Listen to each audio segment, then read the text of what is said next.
Fear and loathing after the campaign trails. 52. Interior, Oval Office, day. President John F. A. Cena sips tea standing, looking out the window upon a bright day. There is no one outside. The White House lawn is mostly a food forest. Smoke. The Vice President, Secretary of State, Cena's personal bodyguard, doctor, guru, assistant, etc., enters from the west side. Damn, Smoke. This tea tastes triple dosed. No, sir, Mr. President. Just the regular Tuesday morning X13 to get your Mars energy moving. Smoke, why do you persist with the formalities? Because they please me, sir. And there's really no one to complain, so sip your fucking tea, bitch. Anyway, we actually have a meeting scheduled for this morning. A meeting? With who? The Militant Anarchist Collective. The psychos who went around sniping anyone who got elected for anything? I thought they got wiped out by the Orange Big Brothers, as you like to call them, during post-Civil War II cleanup. Wasn't their leader the first to be publicly executed with Chanel's smart guillotine number 3, was it? Technically, they don't have leaders, but an emissary or two have been sent to request federal support for their latest endeavor. I'm not even supposed to know their names yet. You know how these types are about clinging to illusions of anonymity, but the young one grew up idolizing you. Their last plot focused on sniping blind order followers. Well, at least that was a step in the right direction. Indeed, Mr. President. Perhaps the ones who survived the execution extravaganzas of DeSantis and Boebert's puritanical revival of the 30s have learned by now that, especially in life and death situations, there are many good reasons for one to blindly follow the orders of someone else who understands the predicament better, knows what to do about it, and is concerned about one's well-being. So, of course, they're all a bunch of potheads. Obviously, and orthorexic. Oh, fuck. Health nuts too? Are they breeders? Prolifically so. They're positively rolling in babies. Damn.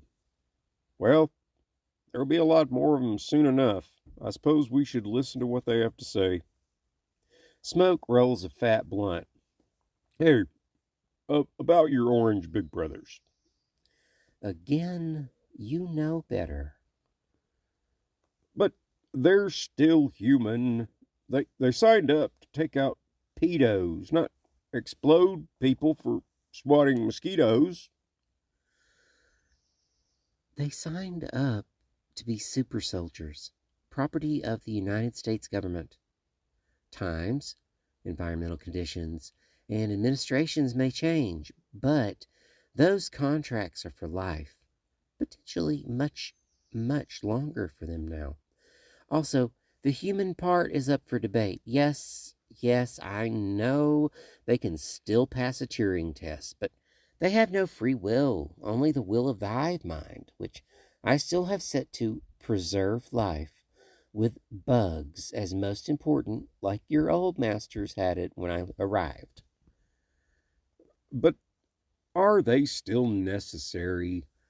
After the virus wiped out practically everyone who wasn't a hardcore stoner or health nut, our global population is still under 100 million, and 90% of those are underground taking care of themselves. So maybe we could tweak the sensitivity to only target mammal killers somehow. It's actually fair. Smoke lights the blunt and passes it. Well played. You knew I'd go for that. Cena hits blunt and passes it. Your favorite part is watching hunters being hunted down by golden robots with distinctively bad orange hairdos. Careless fools being eliminated for not obeying absurd laws when Trumpinators are lurking nearby is only a bonus. You're right. Smoke passes the blunt. I love watching the head cams. Look, Earl, I got a 12-pointer. Mm-hmm. Now you got an orange big brother on your ass, Jed. Like a bulky C3PO with old woman hair. Huxley likely envisioned a strikingly similar scenario. Prisons were always a terrible idea. Immediate enforcement by execution for violations of principles fundamental to preserving our environmental integrity arguably single-handedly pulled us from the brink of extinction. Are you sure it wasn't the dry ice factory in Antarctica? Or advances in cloud seeding technology that saved us from climate change? Thank you for reminding me why we keep the robot samurai around during times of peace, John. Smoke bows head slightly, respectfully. Exterior, Pennsylvania Avenue, day. Earl and Jed of the Militant Anarchist Collective walk toward the White House, often looking over their shoulders. There is no one in sight, no cars, no trash. Trees are just beginning to break the sidewalks, and grass grows through the cracks. We couldn't have parked a little closer. We could have, Earl. Hey, look. There's a great spot being surveilled by about 13 fucking cameras right over there. Things aren't the same anymore, Jed. And that's just what they want you to think. And then, pow! Right in the kisser. What even is that, dude? It sounds like your bunker was stocked by a really, really old person. Adrenaline-enriched blood drinkers maybe running your family? Fuck off, Earl. My daddy loved the honeymooners and hated pedo Satanist scum. Always hated them. Hated them while everybody else was still signing up, not just their firstborn, but all their children to be enslaved, like we're all on some perpetual fucking cattle drive, where all the calves dropped along the way go to the state. Won't you tell me the entire plot synopses of all the Buffy the Vampire Slayer episodes again? No chance. I learned my lesson the first time. Understanding and appreciating the cult of Buffy requires self-initiation. What the fuck are we doing here? Some of the best advice I ever got from my grandpa? Don't ask for nothing. Totally, dude. I get that. But things aren't like the old days. The power dynamics have shifted. What even is the president in the United States of Anarchy anyway? Exactly. So what the fuck are we doing here? We're gonna do what we're gonna do. They can't stop us, so fuck them. We're not coming to ask their permission, bro. We're coming to ask if they want to be on board or left behind. I respect your sentiment, my brother in Christ. I really do. But I don't trust that Smoke character at all. And we all know he's the one who pulls all the strings. Obviously, but they doesn't pull our strings. Can't, and they knows that. That's scary to them. That scares just him or both of them. I promise you that one primary purpose of all the they, them, they, fairs, they, their bullshit is just to make communication between the easily manipulated, ignorant masses harder. It's just part of the Tower of Babel for the modern age. His fucking clavicle makes a straight horizontal line. He's a fucking dude. Come on, bro. Don't fuck this up. If Smokey the Bear wants to pretend that he's Smoke the Naughty Fairy, who are we to care? God damn it, I know. That motherfucker likes to push buttons. Don't lose sight of the prize, Jed. Smoke could be the biggest troll we've yet to face, and a boulder-sized stepping stone on the path to global enlightenment, a world where all enjoy pure Christ consciousness. Goddamn, motherfucker, I can tell you grew up in the aughts and were raised by Yankee hippies who were both probably conceived at random Grateful Dead shows that they saved the stubbies from, track lists scrawled on the back with the song circled that was playing during their conception. No, that's only my mom's story.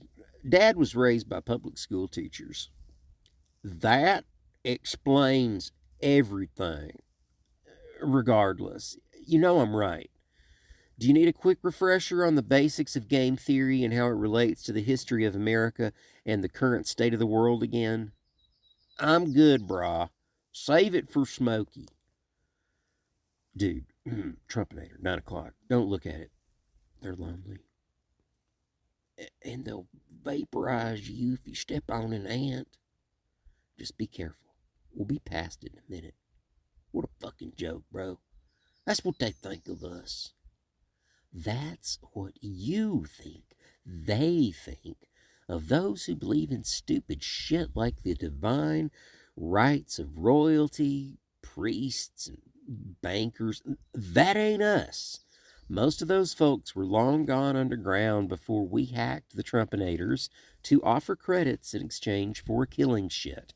Yeah, it was brilliant. Then they had to immediately terminate the offenders. What's it doing over there? Gardening. Now that everyone's adjusted their behavior properly, permaculture seems to be their prime directive.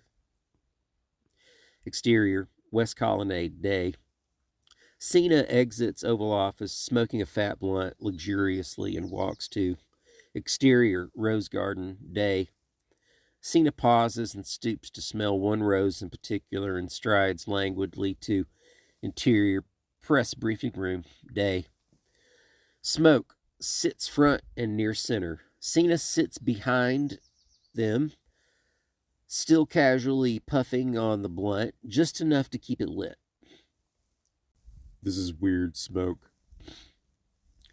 Cena relocates to beside Smoke. That's the idea. With practically everyone underground, we don't even have the press. But if we did, I guess we'd be it. So this sort of makes sense, but yeah, I don't get it. These anarchists, or rednecks as they prefer to be called, I'm still impressed that they managed to turn that into an honorific. Well, that probably had a lot to do with them sniping anyone who took offense at being called a redneck or intending it as a slur. Witches may have given them that idea. If I remember correctly, that was one of the Swifties' most effective strategies during the Puritan purges following Bobert's revival. Most spells aren't nearly as effective as a hollow point. Anyway, these rednecks don't believe the title of president bears any weight, so I figured we'd let them give their presentation here, as if they're you, just to keep them on their toes and off balance. I don't know what I'd do without you, Smoke. I do. You'd be underground with President Swift and the rest of her cabinet, playing shuffleboard and eating space food until their doomsday bunkers decide that it's safe for them to come out, which Seems unlikely to happen in the next few millennia or so, considering the amount of radioactive waste still being piled beside the sensors by our orange, noble, big brethren. Thanks again, dear. Cena kisses Smoke on the cheek. Are you trying to get smacked? Sorry. I'm baked and restless. Where are those rednecks anyway? Smoke shifts dark alpine style sunglasses from a top head to over eyes. They're walking by the Hoover building now. The fuck? They probably came in some Jeep like Armageddon wagon. They could have parked on the lawn if they'd wanted. Yes, sir, Mr. President. I invited them to do just that. Unfortunately, they drove past and parked down by the river, underneath the bridge. That's so disrespectful. Indeed. And sort of retarded, too. I mean, we know where everything is all of the time. I thought everyone still around by 45 knew that we'd put UPC codes on 99% of everything on the planet that was above ground and not just sprouted. I only know that because you told me. But after the Nature's Revenge virus raged like wildfire, and they were still reporting how many of the original herd of infected cows had died, and how many birds had died from eating them, and how many maggots died from eating the birds, and What? No, they never reported anything about dead maggots on TV, as far as I know. Nobody in the know ever told me shit. When I asked questions, I got a lot of read the screen, John. If I told you, I'd have to kill you. that technology has been around for decades. I did not know that. Hey, why do we still call Nature's Revenge a virus? If it's pretty commonly well known that viruses probably don't even exist. Viruses cannot be proven not to exist, so that's still the best explanation for the layperson that avoids the uncomfortable query as to how we allowed 99% of the world's population to be poisoned to death. Exterior, Pennsylvania Avenue, day. Earl and Jed walk toward the White House. Earl seems less paranoid. Jed still completes a 360-degree visual perimeter check rather frequently. Don't you think maybe we should wait and pitch this to the next administration? Baron fucking Trump? At least that smoke creature will be gone. Oh, Jed, the builders will just use someone else. Probably already are. The builders. Pfft. Do you still believe in Santa Claus, too? No. I waited up all night when I was 3 and caught my dad putting presents under the tree, eating chocolate chip cookies, and drinking milk. Perhaps my father was filling in for the Claus because I'd been naughty, but I doubt it. Well, I saw a United Nations light show with directed energy weapons presented as your pissed off builders coming back from Sirius to punish us for being bad cosmic children. It's all sops, bro. Technically, humans are extraterrestrials. Right. And we've been here for millions and millions of years. Time is relative, but yes. And we've been part of this universe for much, much longer than that. Nope, not today, Satan. Your God and Jesus' God are that entire universe, my brother in Christ. Ugh. My great granddaddy might have knocked you flat on your ass and stomped you to death for saying that. You knew your great grandfather? You have a suspiciously long lived bloodline, Jed. Keep it up, and I'll punch you right square in the nose. That's fair. I've been warned. I always liked Barron. He's my age. And after what happened to his dad, just more sops, bro. They're all reading scripts. Now, his daddy's head is mounted on the far left side of Rushmore, and all laws are enforced by monsters created in his image. That orange motherfucker got exactly what he wanted. Bro, I know, but I just hate that Taylor Swift cunt so fucking much. Down to my bones. And then when Cena agreed to be her vice president, bah, what a fucking pussy sellout motherfucker. Jed, buddy, it's all sops. All of them are on the same fucking team. I know, but you lived through the 20s, bro. But I guess mostly spent in a bunker with 100-year-old black and white TV. Careful. I'm just saying, dude, it's all of them. All of them. Exactly.